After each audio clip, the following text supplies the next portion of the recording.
We've got knowledge, the most important factor of survival. We've got shelter, the second most important factor of survival. Now it's time for fire, the third most important factor of survival. Right, so today we've got some tinder and kindling, effectively, which I've taken out of my back garden. It's the lockdown right now, so it's not going to help much there. I do have some tools of the trade as well that I will share with you, such as a steel striker, a ferrocerium rod,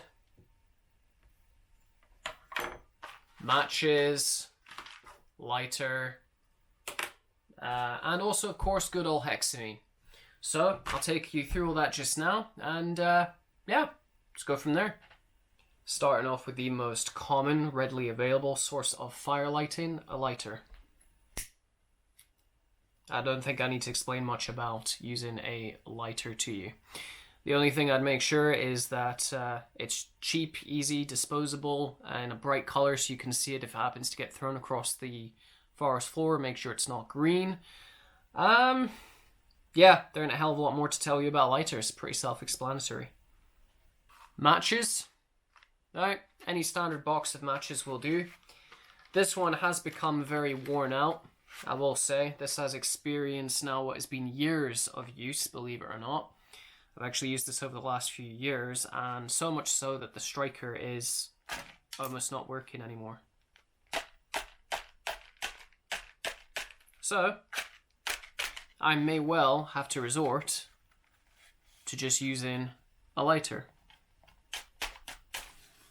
There we go. Holding it at an angle will produce a much better flame as well. But otherwise, yeah. Again, pretty self-explanatory.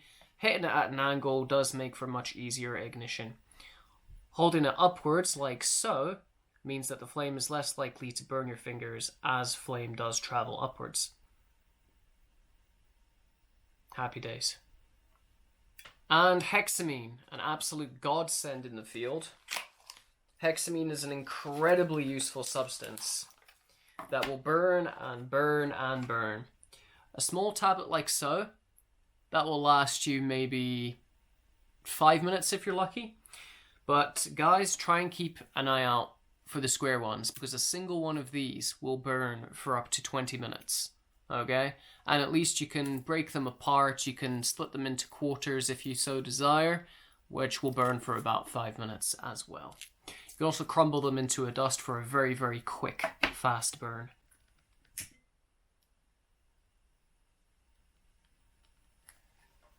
So once the hexamine is lit, like so, it will continue to burn for a very, very, very long time. Okay? Not the easiest in the most windy of conditions, but once it's lit, it's lit. Okay, quite possibly the most versatile and useful tool there is, the ferrocerium rod. My god, it took me a long time to learn how to use one of these and to use it from scratch as well.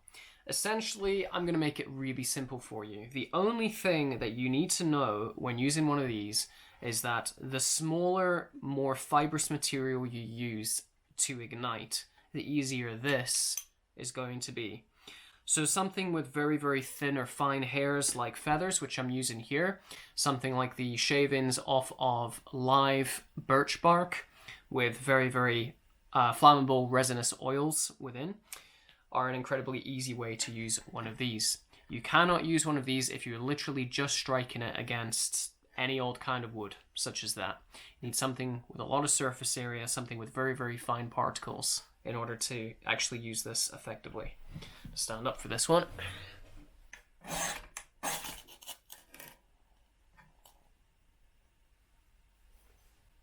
Another really great thing to use is a simple handheld striker like this.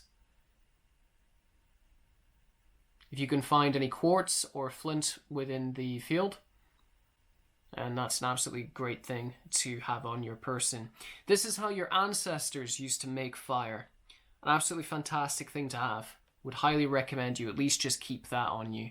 Okay? Because if, God forbid, your flint and steel goes flying across the forest floor and you can't find it again, that will be a lifesaver to have. Another really useful trick is to simply have a pencil sharpener on you.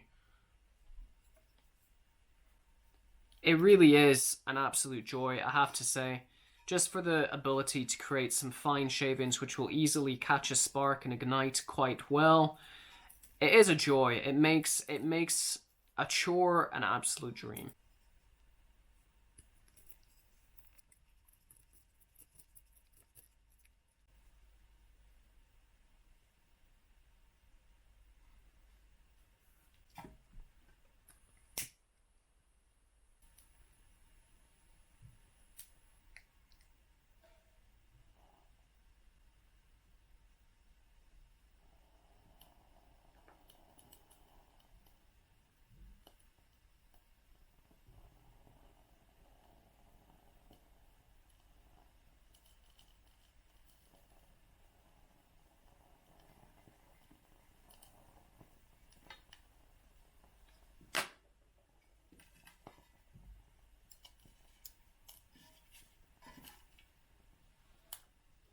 There you have it, guys.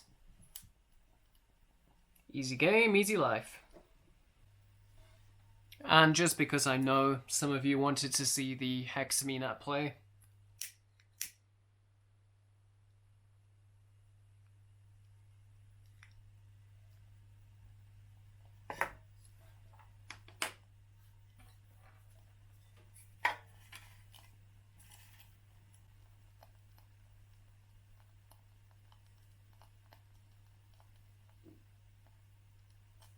okay guys, that has been a few tips and tricks on how to start a fire out in the wilds.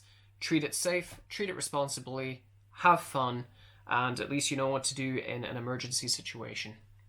Okay, take care.